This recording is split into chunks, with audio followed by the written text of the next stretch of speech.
Ya, me dicen que sí. Así que vamos a partir siendo las 5:30 de la tarde. Estamos con el doctor Pablo Castro, psicólogo del Departamento de Psicología de la Universidad de La Serena. Eh, Como toda la semana nos acompaña en el switch remoto Carlos Pedrero del Centro de Informática y Computación de la Universidad de La Serena. A ver si se muestra hoy día Carlos o solo va a ser voz en off. No, parece que hoy día no quiere mostrarse.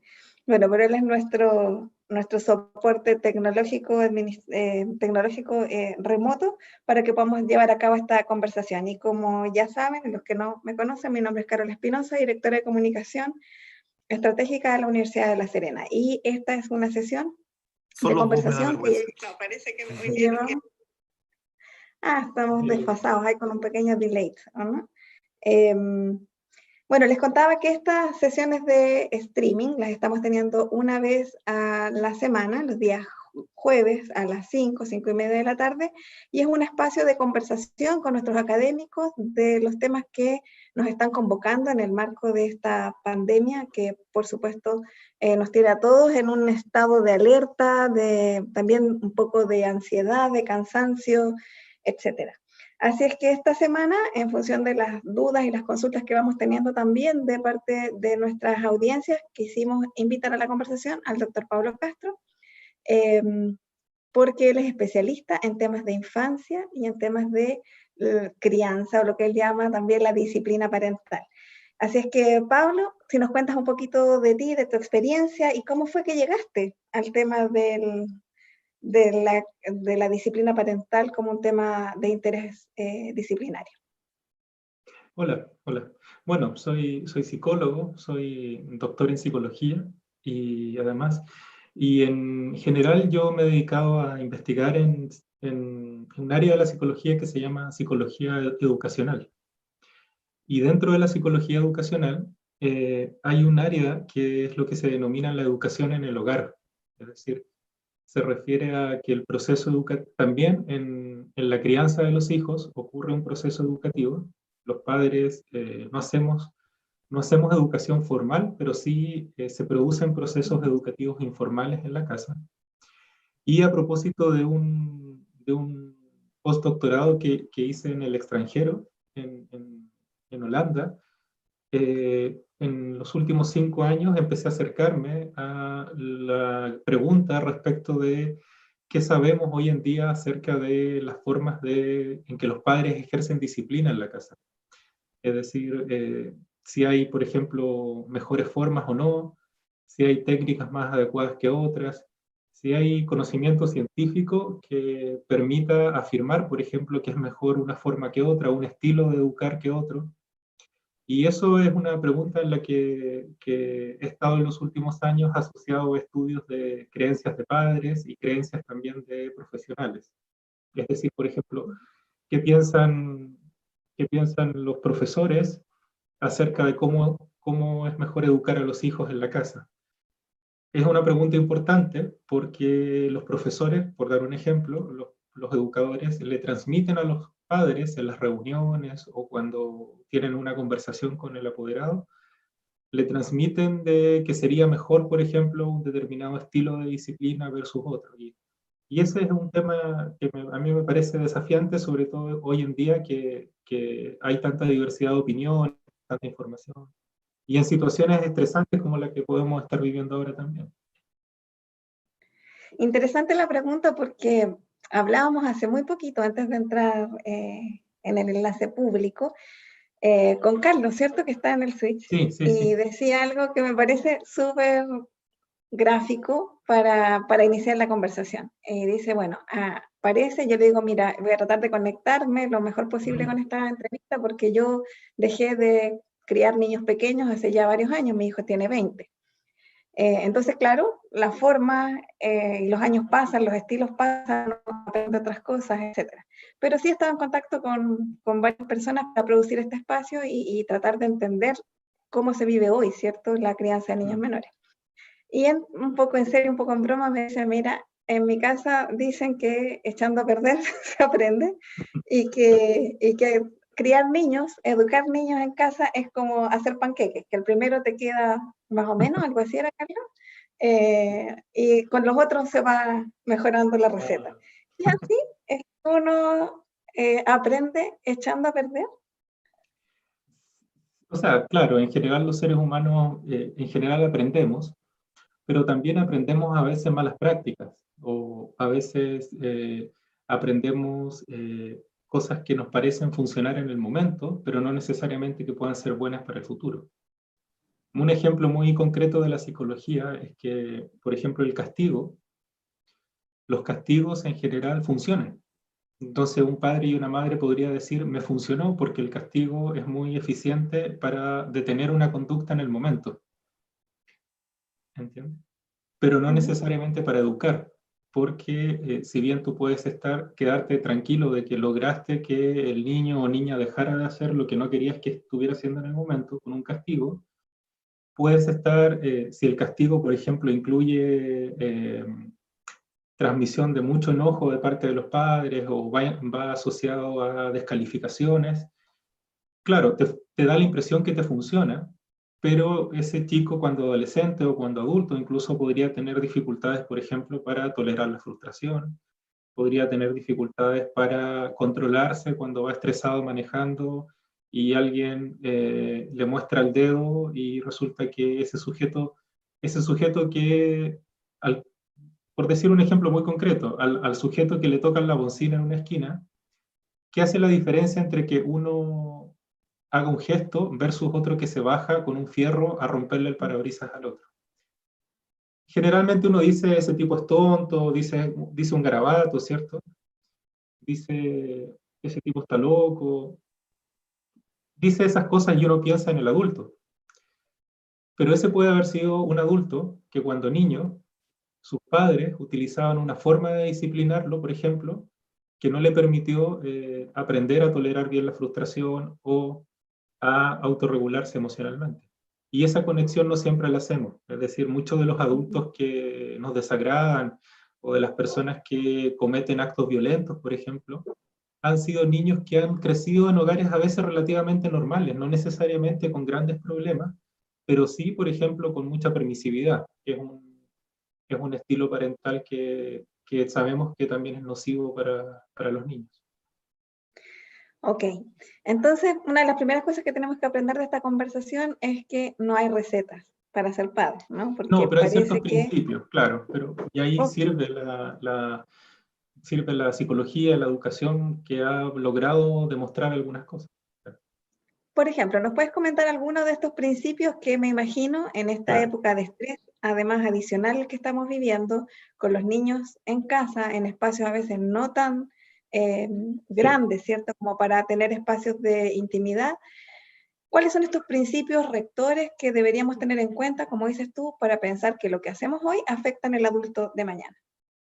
Bueno, un principio es que hay que tratar de mantener un estilo más o menos estable de educar a los hijos, de disciplinarlos, que no oscile, por ejemplo, demasiado entre extremos. Digamos. No, no es bueno que los padres estén, por ejemplo, siendo, graficarlo, por ejemplo, ser excesivamente tolerantes y de pronto no soportar más y estallar y gritarle al hijo, que ocurre mucho. Ocurre mucho, por ejemplo, que padres se contienen y son excesivamente permisivos, por ejemplo, pero no saben manejar una situación difícil y cuando se presenta la situación difícil, maltratan verbalmente al hijo o a la hija. Eh, en general, para decirlo de manera como bien simple, ninguno de ambos de los extremos es bueno. ¿Cuáles serían los dos extremos en los estilos disciplinarios? En las formas de crianza que se han estudiado hay dos extremos. Uno es el extremo autoritario, que es la disciplina severa o dura, que es la disciplina que incluye, por ejemplo, golpes físicos leves a veces, pero igual golpes físicos, gritos, descalificaciones. Ese es un extremo. Y el otro extremo, que no se le presta mucha atención y que hoy en día yo creo que es un riesgo en cierto tipo de padres, pero que es un extremo también, es la permisividad. La permisividad, que a veces está asociada a creencias en los padres de miedo al trauma. Es decir, es el no ejercicio de la autoridad parental por diversas razones. Una de las razones, por ejemplo, en padres que tienen educación universitaria o en padres jóvenes, es la creencia de que al hijo hay que evitar cualquier manifestación de autoridad y que por tanto hay que transmitirle algo así como el 100% del día solo amor o solo amor y felicidad. Eso a veces se relaciona con permisividad y la permisividad está estudiada, esto no es una idea solamente, está estudiada que también es un estilo parental que puede generar la aparición, por ejemplo, en la adolescencia o en la adultez de ciertas dificultades de adaptación psicológica, las adicciones, las mayores tasas de depresión, por ejemplo, cuestiones que vivimos en la vida adulta se relacionan con esto. Esos dos extremos no son buenos. Ahora, el intermedio tiene que ver con un ejercicio de la autoridad, técnicamente se le llama el estilo autoritativo o democrático, no autoritario, sino que autoritativo, que consiste en mantener ciertos límites, ciertas reglas en el hogar y transmitirlas sin permisividad y tampoco sin ningún tipo de maltrato, ya sea verbal o físico. Ahora, dentro de eso hay ciertas cosas que se recomiendan más y otras menos respecto ya de técnicas más específicas. Entonces serían 3 los estilos o 4. Ahí me perdí. Tenemos el autoritario, el Mira, permisivo, que son bueno, los hay distintas extremos que no. clasificaciones, pero el extremo, claro, hay distintas clasificaciones, hay algunos que incluyen el estilo negligente también, que es el estilo de ausencia, el estilo que no es exactamente la permisividad, pero es parecido, digamos, pero es aún más extremo, es el padre o la madre que no hace absolutamente nada, digamos, que ni siquiera se entera de que las cosas están ocurriendo. Que en el fondo Que delega su rol de padre, ¿no? claro, claro, que es casi como que los adolescentes, por ejemplo, o los niños de mediana edad se crían solos. Pero sí, los estilos, pero el mayor consenso es hablar de 3 estilos que están estudiados, 3 grandes estilos, y uno es el estilo autoritario, el otro es el estilo democrático o autoritativo, con V al final, y el estilo permisivo. Y el extremo autoritario y el permisivo sabemos que generan problemas. Ahora, es Ahora, difícil. No te te escucho, quería tú me querías preguntar, preguntar. sí, sí es que estos, ¿cierto? Son grandes categorías que a uno le permiten examinarse y decir, bueno, más o menos dónde estoy. Claro. Pero probablemente hay condiciones particulares que hacen que uno también no sea tan constante en un estilo.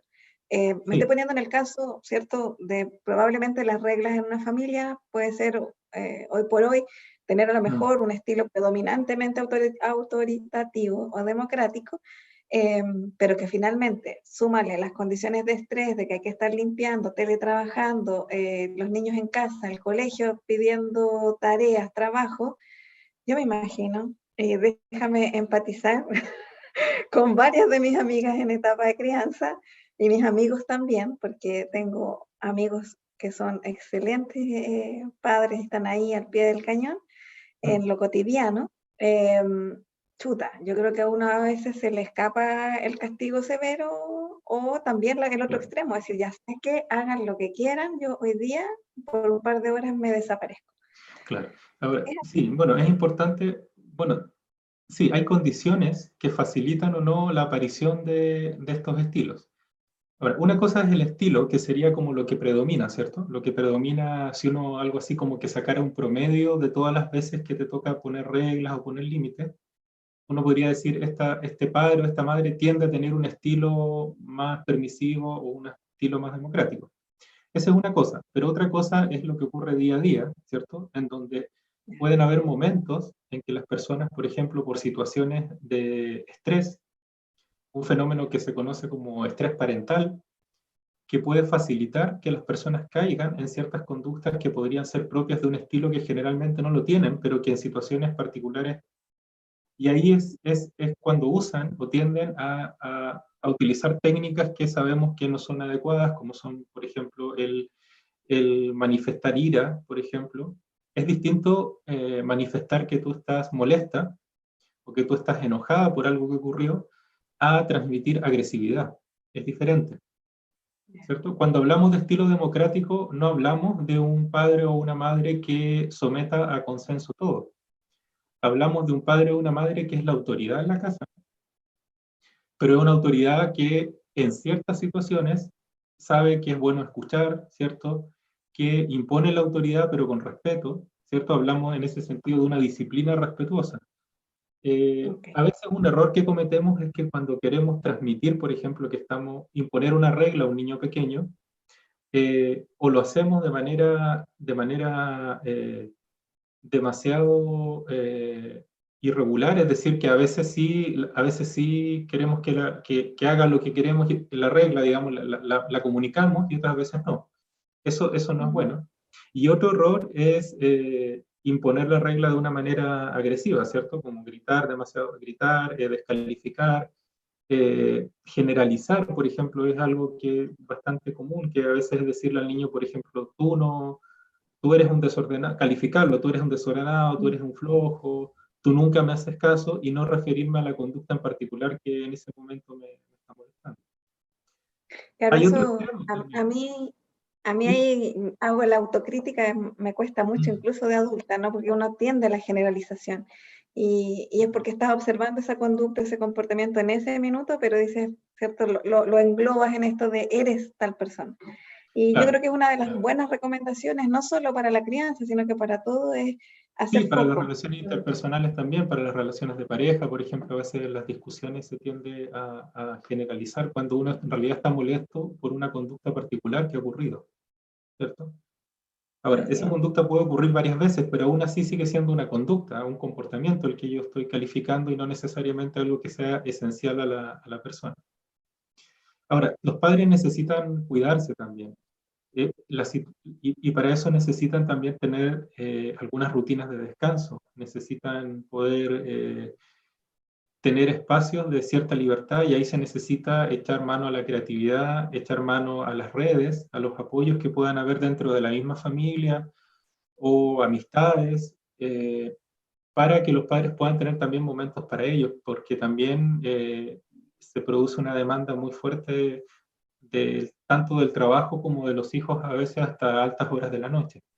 Y ahí hay ciertos estilos que tienden, por ejemplo, el estilo de la permisividad a veces cae en algo así como una especie de sobresatisfacción a los niños y y en el sentido de que el niño pequeño, por ejemplo, puede demandarme demasiada atención a cualquier hora y eso puede terminar cansando mucho a los padres.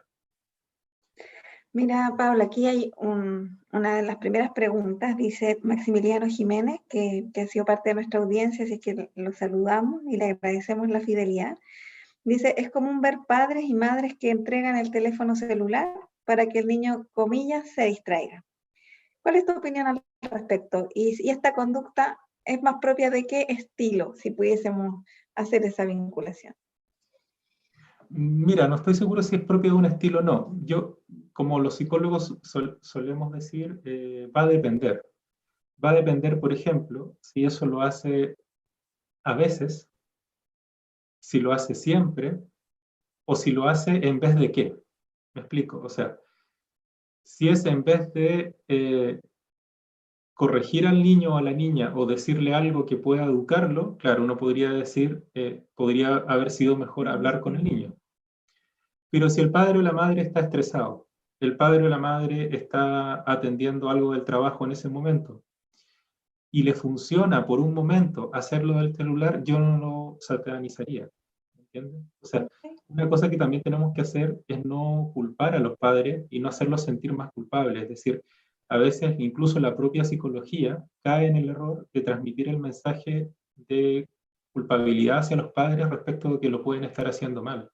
Y la verdad es que los padres, lo importante es que en el mediano plazo no lo hagan tan mal, pero por supuesto que en algún momento, por ejemplo, si el hecho de que yo le pase a mi hijo o hija el celular un momento pudiese disminuir mi carga de estrés parental, si lo analizamos de manera un poquito quizás más a mediano plazo, eso podría estar evitando que ese padre o esa madre en algún momento explote y maltrate verbalmente a su hijo. ¿Me explico? Entonces, si tú me dices, por ejemplo, que esa mamá que tiene que preocuparse de muchas otras cosas, ese padre que tiene un jefe que lo está llenando de pega, de pronto yo lo veo en la calle que le pasa el celular al niño, yo no lo criticaría inmediatamente por pasarle el celular. Por ejemplo, me preguntaría si eso no está incluso pudiendo generar algún beneficio. Ahora, ¿qué no se recomienda? Demasiadas horas con las pantallas. No se recomienda que las pantallas se usen muy cercanos a las horas de dormir, por ejemplo, y por supuesto el control del contenido que los niños están viendo. Evitar la posibilidad que se generen adicciones a los videojuegos, que en cierto tipo de niños sabemos que pueden ser más perjudiciales que en otros también, pero en general los padres van encontrando estrategias y técnicas. Lo que tienen que pensar ellos es poner en la balanza si eso que están haciendo, poner en la balanza si eso les permite un beneficio a corto plazo, pero que no genere un daño más a mediano plazo. En el fondo, me parece súper interesante esto de ser más comprensivos y cariñosos con nosotros mismos cuando ejercemos Sí, hace falta, esta revisión. sobre todo Porque hacia las mujeres. efectivamente yo creo que finalmente el padre o madre que se lleva como la tuición más permanente, yo tengo mi experiencia personal es de un divorcio hace unos 6 años y pude criar a mi hijo en un núcleo, si tú quieres, clásico. Y compartíamos con bastante simetría las labores cotidianas. Sí. Y también conozco padres que son tutores con tiempo compartido o que están en ese día a día, entonces, y también porque creo que es bueno reconocerlo y que no dejemos esto de que lo parental parece que fuera solo femenino. Pero te quería comentar que, sí, yo claro, quería hacer una acotación, cuando mencioné lo de las mujeres me refería al sentimiento de culpa, porque... en eso sí que somos súper campeones nosotros. Sí, pero también eso es culpa, valga la redundancia del concepto, es culpa de la historia y de la sociedad.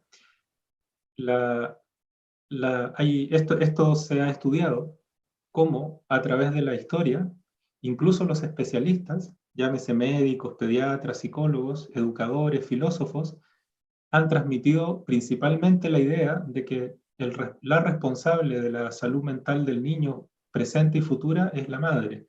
Entonces, hay situaciones en que incluso habiendo custodia compartida o habiendo cuidados compartidos en la casa, quien se lleva más, no necesariamente la carga, sino que el sentimiento de culpa es la madre respecto de poder estar haciéndolo mal.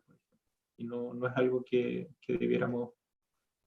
Sí, yo creo que debiéramos enfatizar qué cosas están mal, pero tampoco estar pensando que necesariamente los niños necesitan estar en un juego permanente las 24 horas o las 12 horas del día, y que si no son felices una tarde, se van a traumar. Eso no es cierto.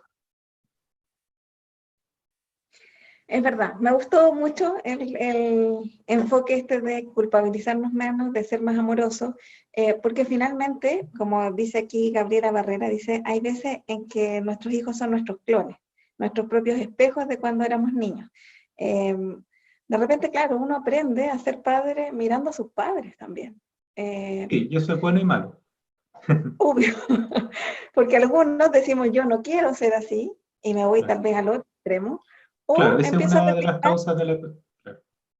automáticamente, ¿cierto? Entonces, bueno, ahí, ¿cuánto sirve mirar la experiencia de uno como hijo para transformarte en, comillas, un buen padre? Que no sé si el concepto mismo ya es correcto. Sí, mira, podemos, o sea, sirve para reflexionar, es decir, para darse cuenta si algunas cuestiones que los padres, las cosas buenas que hicieron con nosotros, si finalmente nos generaron un aprendizaje o no.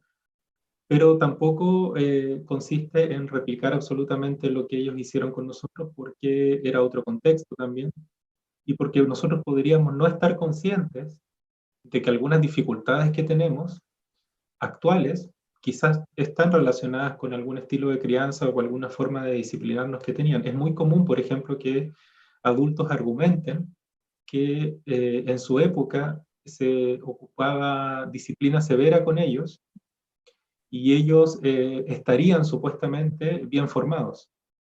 Bueno, la mayoría de las personas que dice eso son personas que no están conscientes que algunas dificultades psicológicas que ellos tienen, cuando digo dificultades psicológicas no me refiero necesariamente a un trastorno, porque la gente dice yo no soy loco y estoy bien y a mí me pegaban.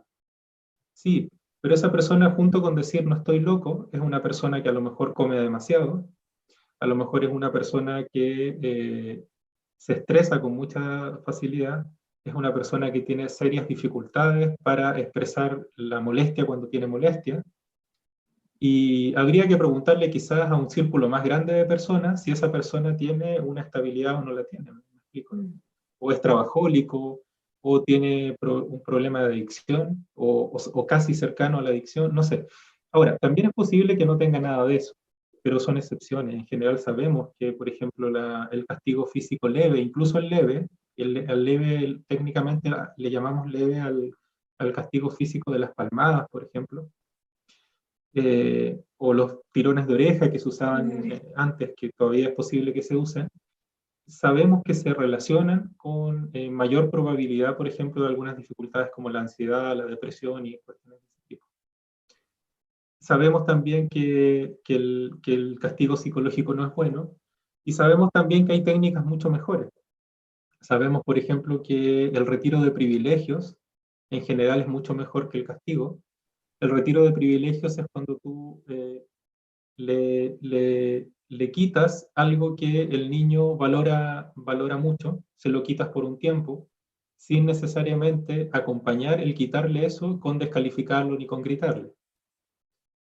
Y si esas técnicas, también hablamos de la justicia, el principio de la justicia restaurativa, que es cuando un niño, por pequeño que sea, por ejemplo, le hace algo que puede generar un perjuicio a otro o un daño a otro, pedirle que restaure, por ejemplo, lo que hizo, devolviendo de alguna manera lo que está haciendo, haciendo algún favor al hermano, por ejemplo, o si le rompió un juguete al hermano, bueno, que le regale un juguete de él a su otro hermano. Esos son principios también en donde lo que se quiere transmitir es que los actos tienen consecuencias, que esas consecuencias no siempre me van a gustar, pero que sí son justas. Eso es un principio, por ejemplo, que uno puede intentar mantener en la crianza tanto desde niños pequeños hasta adolescentes. Adolescentes. Claro. Sí, mira, me hiciste acordar que para mí por lo menos la fase más compleja fue la preadolescencia de un varón. Y una amiga en ese minuto, yo creo que estaba muy estresada y le digo, mira, me tiene aburrido. Y ella hizo dos cosas muy buenas. Una, me mandó a un psicólogo especialista en parentalidad que me enseñó efectivamente esa técnica y doy absoluta fe de que esto de, en el fondo, dejar de discutir o de pelear con tu hijo el poco tiempo que tienes con él y dejar las reglas claras. Mira, si haces A, esta es la consecuencia, y ni siquiera se discute porque él sabía las reglas y yo también. A nosotros nos arregló la vida. Mira, y el otro gran consejo, por eso creo que es súper interesante el trabajo de los psicólogos que tienen esta especialidad. Lo otro, que medio en broma, medio en serio, me dijo, mira, te puedes cansar de todo, puedes renunciar a todos los trabajos que se te ocurran, excepto a ser madre. Y eso tiene que ver con lo que tú comentabas hace un rato, que finalmente es una responsabilidad, ¿no? Y parece que educarse en ser padre es algo que no es tan masivamente comprendido, porque pareciera que uno va al psicólogo cuando tiene un problema, ¿no? Sí, y parece que la crianza no fuera un problema, y la verdad es que sí presenta, no sé si problemas, pero desafíos múltiples. Entonces, son desafíos. ¿cómo hablarle a estos padres que están hoy día conectados, muchos de ellos aquí ya mandando más preguntas, para que entiendan que ir a un psicólogo en búsqueda de entender mi estilo de crianza, mi forma de interactuar con los hijos, es sumar más que restar? Sí, ahora, claro, y yo no diría, no necesariamente ir al psicólogo, porque, o sea, bueno, en algunos casos sí, a los psicólogos, a los colegas que se dedican a la atención clínica en psicología infantil, puede ayudar mucho cuando la sensación es de que algo no se puede manejar, ¿cierto? Pero también nosotros podemos buscar información de buena calidad relativa a esto. Los programas como por ejemplo Chile Crece Contigo, en general tienen por ejemplo buenos videos y buen material educativo respecto de cómo el manejo por ejemplo de las pataletas de los niños pequeños. También uno podría pensar que la comunidad de padres, por ejemplo, de un colegio, podría pedirle al colegio que el psicólogo educacional que trabaja en ese lugar, hoy en día prácticamente en todas las escuelas tiene psicólogos, podría solicitarle al colegio que ese psicólogo hiciera charlas o hiciera talleres de educación parental, en donde muchas veces lo que se requiere es alguien que tenga, por supuesto, conocimiento, pero también que permita que los padres compartan experiencias, que los padres discutan respecto de sus creencias, de qué les ha servido más, qué les ha servido menos.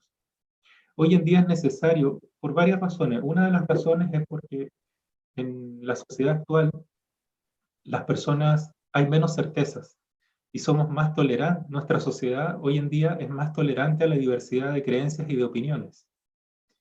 Hay menos patrones fijos o establecidos. Por tanto, muchas veces los padres efectivamente no saben de dónde agarrarse para poder hacer una crianza más efectiva. Antes quizás podía ser más fácil porque había menos preguntas que hacerse. Por ejemplo, si tu familia era de determinada religión, habían ciertas cosas que ya se sabían simplemente, que se podían hacer, que eran pecado o que no se podían hacer. Si tú piensas hoy en día que le pedimos, por ejemplo, a los colegios que sean tolerantes a la diversidad, eso también implica que los colegios y los profesores se los está obligando a ser tolerantes también respecto de las distintas formas de criar, lo cual podría estar generando un problema, y es que efectivamente se estén permitiendo o se estén pasando por alto formas de criar que sabemos que no son recomendables, por ejemplo. O podría generar Es más verdad que angustia en los padres. ese es un tema súper interesante porque efectivamente el respetar, ¿cierto? ¿Cuál es el límite del respeto o a la diversidad y aquello que definitivamente está más allá del límite de lo que uno Claro, puede hay cosas permitir? que no debemos respetar. Yo creo que no hay que respetar, por ejemplo, la opinión respecto de que a los niños se los puede golpear. No Exacto. hay que respetar la opinión respecto de que gritar es bueno, ¿cierto? O que los niños necesitan de vez en cuando un correctivo. Eso no es tolerable porque sabemos que genera daño no solo a los niños, sino que a la sociedad completa. Hay muchas cuestiones de la sociedad de las que nos lamentamos que pueden estar relacionadas con esos estilos disciplinarios. Pero como ya he dicho de distintas maneras, eso no significa irnos al otro extremo en donde desaparezca la autoridad en el hogar, ¿cierto?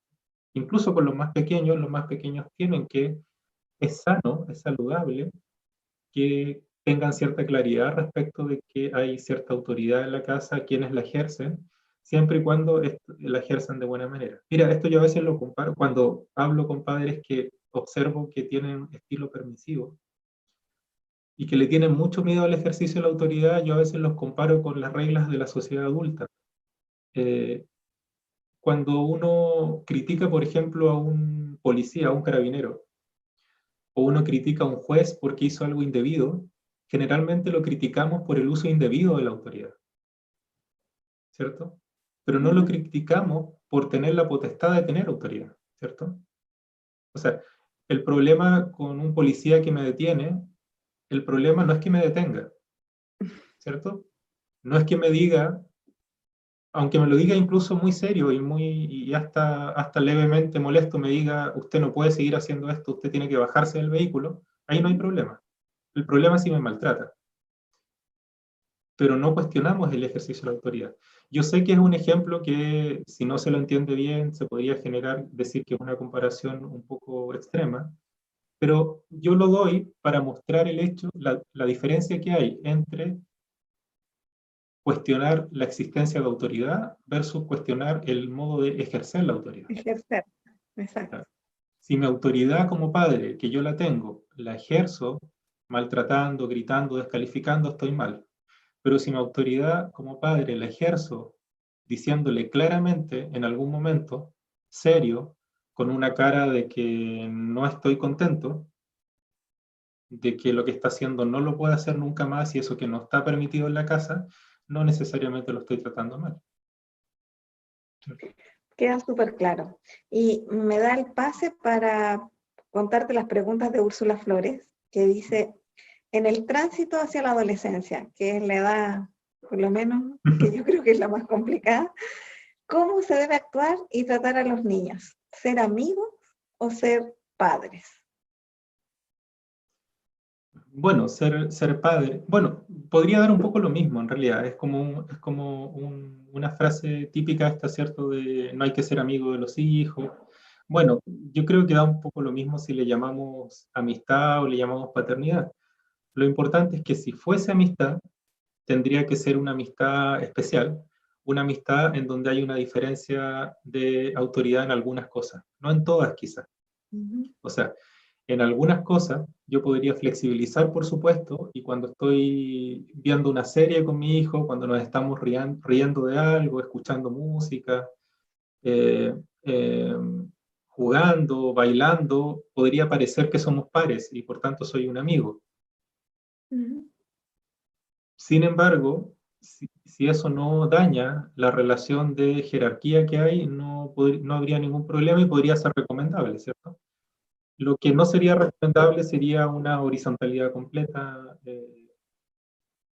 en términos de que tuviesen el mismo poder de decisión para todo, por ejemplo, ¿cierto?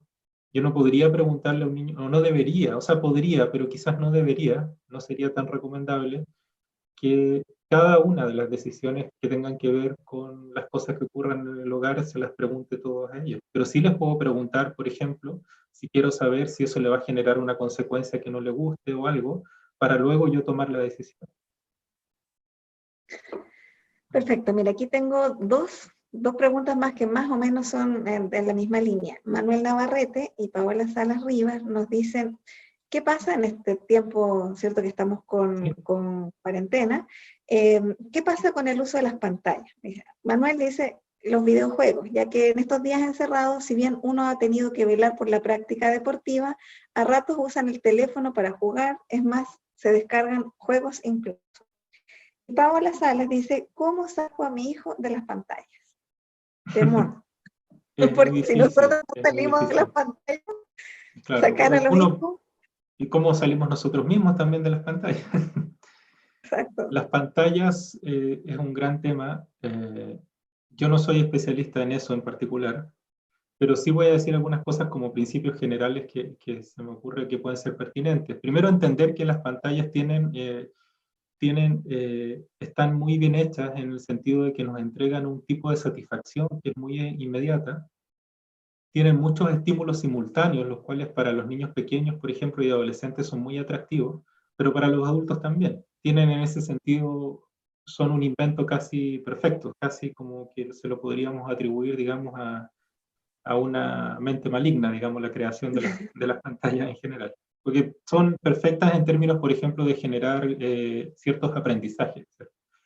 Ahora, yo llamaría también a la calma en el sentido de que, primero, como dije antes, es decir, pueden ser malas en la medida en que yo observo que eso genera una consecuencia negativa. Por ejemplo, que yo observe que el adolescente empieza a ponerse demasiado ansioso o queda con demasiada ansiedad después de haber utilizado largas horas las pantallas. Y ahí uno tendría que proponer ciertas reglas, ¿cierto? Como de cantidad máxima de horas al día. En el caso de niños, por ejemplo, con trastorno de déficit atencional, por ejemplo, los padres que tengan hijos diagnosticados con trastorno de déficit atencional, bien diagnosticados, no que creamos que el niño tiene eso. Para esos casos, por ejemplo, existe un cierto riesgo son más propensos, por ejemplo, a generar adicción. Las adicciones, al igual que las adicciones de otro tipo, ¿cierto? Como la adicción al alcohol, ¿cierto? Uno, cuando con el alcohol, con el cigarro, uno diferencia entre consumo problemático y adicción, ¿cierto? Uno podría preguntarse lo mismo también. ¿Lo que estoy observando es un consumo frecuente de videojuegos o lo que estoy observando es un consumo problemático? Ya, y si es problemático para quién? ¿Es problemático solo para mí o estoy observando que a ese niño, a ese adolescente también le está generando problemas?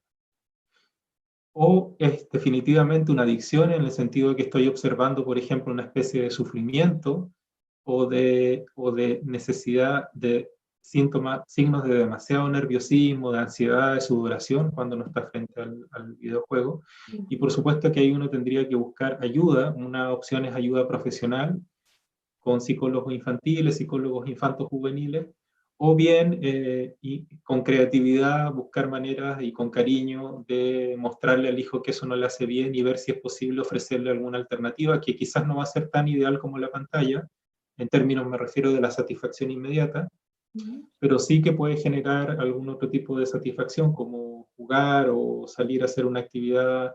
Bueno, hoy en día no es tan posible salir, pero hacer algún tipo de actividad que pudiera ser placentera o cambiar un tipo de pantalla por otra, por ejemplo, eh, podría ser mejor que vean junto al padre o al hermano alguna serie juntos que esté todo el tiempo solamente con videojuegos. Ahora, también los padres tenemos que tener cierta tolerancia y pensar que hay ciertas épocas en las edades de los niños en que va a ser, en nuestra sociedad va a ser más o menos normal que estén un poco más aislados y que quieran hacer actividades estando más bien solos o sin compartir tanto. Tampoco es tan grave, insisto, si es que no tengo evidencia de que es un problema ya de adaptación. Ahora, hay una duda respecto a este tema de las pantallas, y me imagino que es con las pantallas o con cualquier otra cosa con la que el niño tenga obsesión. Y como que lo más habitual uno dice, bueno, lo castigo con eso. Le privo entonces el uso Claro, de que la sería pantalla la cada vez técnica que que lo hablábamos tenga. recién de retiro de privilegios. Exacto. Pero este retiro de privilegios también me imagino tiene un límite. No puede ser que, ok, te quito la pantalla, te la quiebro y nunca más tienes teléfono, que son Claro, frases que a claro. veces Es uno que mira, escucha. el ejemplo es muy bueno, porque la frase que acabas de construir, acabas de mostrar lo cual sería la mezcla de dos cosas que no son buenas de mezclar. Porque una cosa es el retiro de privilegios y otra cosa es quebrarle algo al niño. Si tú le quiebras algo, tú lo que estás haciendo es ser violenta. Y no queremos que los padres sean violentos, ¿cierto? No queremos que nadie sea violento. Okay. El retiro de privilegios puede ser proporcional. Primero, tiene que ser con cierta firmeza, pero no necesariamente con autoritarismo, ¿cierto? No puede ser tampoco que yo se lo quite y que el niño me empiece a rogar y yo rompa la misma regla que creé hace una hora atrás. O sea, si yo le digo, no, la tablet te la devuelvo mañana en la mañana, y luego en la tarde, mamita, por favor, mamá, se me tira a los pies, me empieza a rogar, me pone, y se la entrego, bueno, no está funcionando eso, ¿cierto? O que la abuela, ocurre mucho, por ejemplo, en algunas situaciones con padres jóvenes que viven con sus padres a la vez, ¿se entiende? En donde, por ejemplo, el que es más mayor, en este caso el abuelo o abuela del niño, desautoriza al padre más joven. O la típica situación de que la pareja desautoriza al...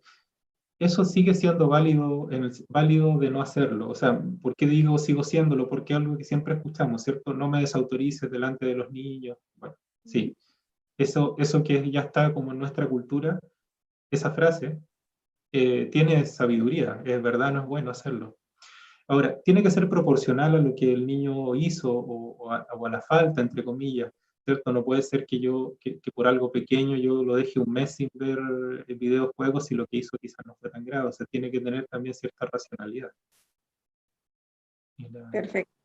Otra cosa importante, disculpa, es que también hay que hacerlo con cierta inteligencia en el sentido de que tampoco se trata de que se le quite ese privilegio y que el niño o la niña tenga la posibilidad de hacer algo, en vez de eso, igualmente placentero. Entonces, habría que tener también cierta inteligencia para que efectivamente el niño se aburra un poco, me explico, ¿no? O sea, en ese caso la idea es que el niño se aburra un poco. Que Se viva la aburra, falta ¿por de qué? privilegio y no Porque que le tiene que ser cambiemos un privilegio claro, por otro. claro, porque sería un poco absurdo que le diga, te quito la tablet y el niño enciende el notebook. Sí. Puede sonar tonto el ejemplo que estoy diciendo, pero esas cosas pasan, digamos, y los adolescentes son muy inteligentes y te dicen, mamá, Muy. tú solo me prohibiste la tablet, no me puedes prohibir usar el... el no. Exactamente. Los niños y los adolescentes tienen unas respuestas geniales, creo yo. Así es Suerte. que Ahora hay yo que quisiera estar decir preparados. como algunas cosas como en términos como más positivos pensando en los padres, y es que se recomienda en esta época, una de las dificultades que más expresan los padres en esta época tiene que ver con la necesidad de crear nuevas rutinas, ¿cierto? Sí, Con la necesidad de recrearse ellos y también con la necesidad del descanso. Y en ese sentido se dice que en tiempos como este, los padres necesariamente necesitan también divertirse un poco, necesitan hacer ejercicio, necesitan bailar, si pueden, dentro de la casa. Es decir, tampoco puede ser todo centrado en los niños. Es decir, tengo que buscar maneras de cuidar a los niños, pero también de cuidarnos a nosotros de mismos y que cuidar. nosotros también tengamos espacios para pasarla bien, para descansar. Yo sé que alguien puede estar pensando, sí, eso es fácil decirlo, pero es más difícil hacerlo.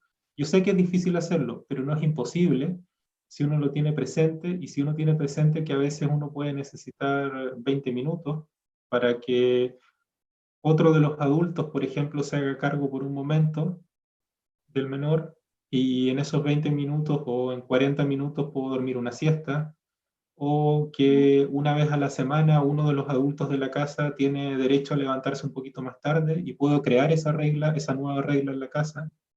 Me explico, ¿no? O sea, hay que tenerlo también como algo presente. Claro, en el fondo, si no estamos bien nosotros, difícilmente vamos a poder criar bien a nuestros niños. Mira, Leslie Pastén dice, mi caso es en casa con dos niños pequeños, de 4 y 2 años, y pelean mucho, durante este tiempo sobre todo. ¿Qué le podemos aconsejar a Leslie? ¿Cómo manejar la pelea entre hermanos cuando son tan pequeños? Bueno, es difícil pensando en las edades que tiene, en particular probablemente, obviamente no puedo adivinar el caso particular de Leslie, pero el caso del pequeño o pequeña de 2 años se suele decir que es una edad difícil, los 2 años. Algunos colegas hablan de los terribles 2 años, porque se dice que es una edad en que los niños, por ejemplo, no aprenden todavía a negociar mucho y se transforman como en pequeños tiranos, dicen algunos. Y en el fondo quieren todo para ellos y no entienden todavía el concepto de no o les molesta mucho cuando lo empiezan a entender. Bueno, uno tendría que hacer esfuerzos ojalá, si es posible, digamos, que tengan actividades diferenciadas, es decir, ojalá que no siempre, no pretender que siempre estén jugando juntos, porque sobre todo al de 2 años puede costarle mucho entender todavía, como decía, esto de negociar, entender de que el mayor puede querer otras cosas distintas. Entonces, sí es posible que haya algunas rutinas de juego en que no necesariamente sean juntas, y tratar de ir incorporando, sobre todo en el de 4 años, que el de 4 años sí lo va a poder entender un poco mejor, este principio de la justicia restaurativa, en el sentido de que efectivamente a veces el de 4 puede tener la razón y puede ser él, entre comillas, el perjudicado, y que se merece algún tipo de compensación que no se la va a poder dar el de 2 años quizás, pero sí se la va a poder dar la madre o otro adulto, me refiero. Pero ir generando eso. Eh, Sé que es difícil, pero se puede apoyar en ese caso, ¿cierto?, en ir comprendiendo que las mentes de ambos niños son mentes todavía muy diferentes entre ellas, porque entre 2 y 4 años pasan cosas bien, bien distintas. Y pensar que uno los pone en la misma bolsa. ¿Te das cuenta? Yo dije, Claro, son niños son bien pequeños. distintos en esa edad, sobre todo el de 2 es alguien que es un pequeño ser que está muy confundido todavía con este mundo, porque pasó de tener todo para él, tener a la madre, que todos lo miraban bonito, todos le hacían cariño, a ahora empezar a darse cuenta que no todo es como él quiere, que hay cosas que él quiere y no se las permiten, y que le empezaron a decir muchas veces que no, porque empezó a caminar y... Perfecto. Mira, aquí Belén Rogers nos dice, es súper interesante esto, me dice, ¿qué le puedo responder a mi hijo de casi 7 años que es muy ansioso y me pregunta mucho cuándo va a acabar esta situación debido a la pandemia? Le explico, pero todos los días pregunta y pregunta. ¿Cómo Sí. manejar Una cosa difícil esa para los niños, ansiedad? claro. Bien, a los niños les cuesta mucho, a veces no somos conscientes de que los niños tienen una estimación del tiempo distinta a nosotros. Una estimación la estimación de las distancias y del tiempo son distintas. Entonces, cuando nosotros les decimos, por ejemplo, 2 meses más, o les decimos de aquí a fin de año, para el niño puede pensar que es demasiado lejos o que es demasiado cerca. Entonces, primero uno tendría que buscar maneras, por ejemplo, a través de dibujos o a través de hitos importantes, por ejemplo, de aquí a tu cumpleaños o de aquí a que cambie. ¿Te acuerdas cuando había más sol o menos sol? O sea, buscar maneras también de que ayudarlos a que estimen el tiempo de mejor manera. También hay disponibles cuentos, por lo menos yo sé de 2 cuentos que quizás podamos buscar la manera de dejar el enlace después de la transmisión, Sí. pero hay 2 cuentos, un colega compartió hoy día, que están hechos para esas edades, que se han creado por psicólogos, psicólogas, que están hechos para explicarles a los niños lo del coronavirus. Ahora, una cosa importante es transmitirle a los niños cierta tranquilidad en el sentido de que es una situación en que hay que cuidarse, pero no necesariamente transmitir alarma o transmitir excesiva ansiedad. Niños ansiosos, a veces observamos niños ansiosos con este tema porque los padres están muy ansiosos, porque los padres están consumiendo información delante del niño constantemente, porque los padres están exagerando en algunas medidas de cuidado, porque los padres están manifestando muchos sustos frente a los niños, quizás a veces sin darse cuenta. Bueno, yo le sugeriría a ella pensar en estas cosas que estoy diciendo y también buscar estos cuentos o estas posibilidades a través de dibujos, de explicarle a los niños y tomar atención, evitar que los niños se asusten. Por ejemplo, si hay abuelos en la familia, que los niños sepan que esos abuelos están bien, si es que están bien, ojalá estén bien, digamos. La mayoría de los abuelos, por suerte, está bien. Me refiero a que la mayoría de nuestros abuelos no tiene en este momento la enfermedad. Y que sepan, que se comuniquen con ellos por videollamadas, que en el sentido de transmitir cierta tranquilidad. Ok, me parece que es una buena alternativa que dejemos estos cuentos, ¿cierto?, disponibles. Sí, A hay 2 todos en nos van a particular ayudar. que yo podría recomendar, justamente uno que se recomienda para niños entre 6 y 13 años, que es una historia un poco más larga, y hay otro que es para niños más pequeños, Ya, que entonces nos son de libre comprometemos en... circulación y están hechos por especialistas. Hay una página también con consejos para padres en este tiempo, que también podríamos dejar el enlace, que está hecho por un investigador extranjero que ha investigado por mucho tiempo a los niños en situaciones de crisis, no necesariamente pandemias, pero por ejemplo en situaciones donde hay guerras o cosas de ese tipo. Ajá. Me parece que todos esos recursos educativos nos van a ayudar a, a estar mejor, ¿cierto? A hacer mejor Ayudarse nuestro con los trabajo de amigos también, yo contención. recomendaría eso igual. De pronto uno puede hacer como hasta experiencias de intercambio parental por momentos, es decir, por ejemplo, puede ser que a través de por ejemplo, si tengo una amiga de mucha confianza, le podría pedir a esa amiga que durante 20 minutos llame por teléfono a mi hijo y le cante una canción, y yo otro día hago lo mismo con el hijo de ella, me explico, ¿no?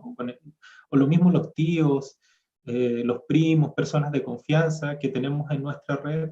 También hay que apelar ahí a cierta solidaridad también de la comunidad, es decir, no puede ser que solo los padres estén siempre a cargo del cuidado de los hijos. Por supuesto, personas de confianza y gente de nuestra familia, pero hay que también buscar apoyos entre todos. No puede ser solo las pantallas y los padres. Ojalá que sea un poco más de gente. Hermanos Sí, mayores, veamos tíos. personas, ¿cierto? Hay que volver a conectarse. Mira, aquí uno de los colegas, Sergio Torres, dice que a él le han funcionado muy bien los cuentos y que su Qué buena hija noción. le pide que se los vuelva a contar.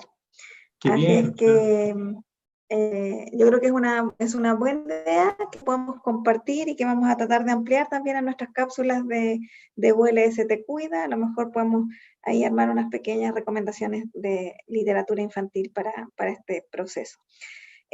Pablo, mira, ya vamos cerrando, se nos pasó la hora volando para Sí, variar.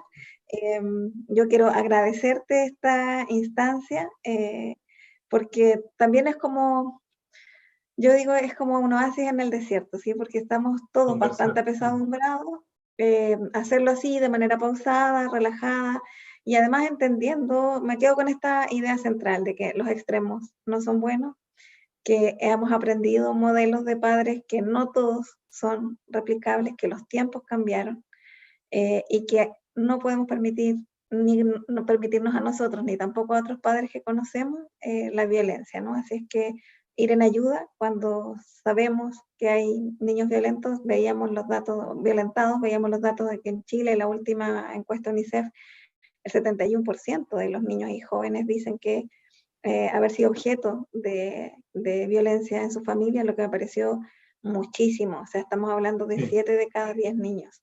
Sí, son tasas muy altas aún en Latinoamérica, sobre todo. Y aparentemente no hay datos que yo tenga a la vista, por lo menos, pero aparentemente la violencia en general hacia la mujer, hacia la pareja, hacia los hijos, se ha ido exacerbando en este periodo por las condiciones que comentábamos al principio de esta conversación. Me decían aquí una consulta, pero parece que ya no alcanza a llegar. Yo te agradezco nuevamente, ha sido un agrado conversar contigo, vamos a ampliar esta información y les invitamos a que lo compartan con sus colegas, con sus amigos, porque este contenido queda on demand en el canal de YouTube de la Universidad de La Serena. Pablo, muchas gracias. Bueno, muchas gracias a todos, a cuidarse de la mejor manera posible, sin exagerar, cuidarnos nosotros, cuidar a los niños y ser alegres y ser pacíficos también. Se necesita paz y mantener la calma. Hay que ser creativos para mantener la calma, pero se puede. Sí, siempre se puede. Querer es poder. Así es que muchas gracias. Y Carlos, ¿estás por ahí para que nos despidamos? Muchas gracias nuevamente por tu apoyo. Y, bueno, y viste que esto de que el primer panqueque salía mal, no es tan así. Sí, parece que no. Así que, no, pues, no, era un poco de bullying de sus hermanas. Sí. Ya, un abrazo. Nos vemos el próximo jueves en un nuevo capítulo de estas conversaciones con nuestros académicos de la universidad.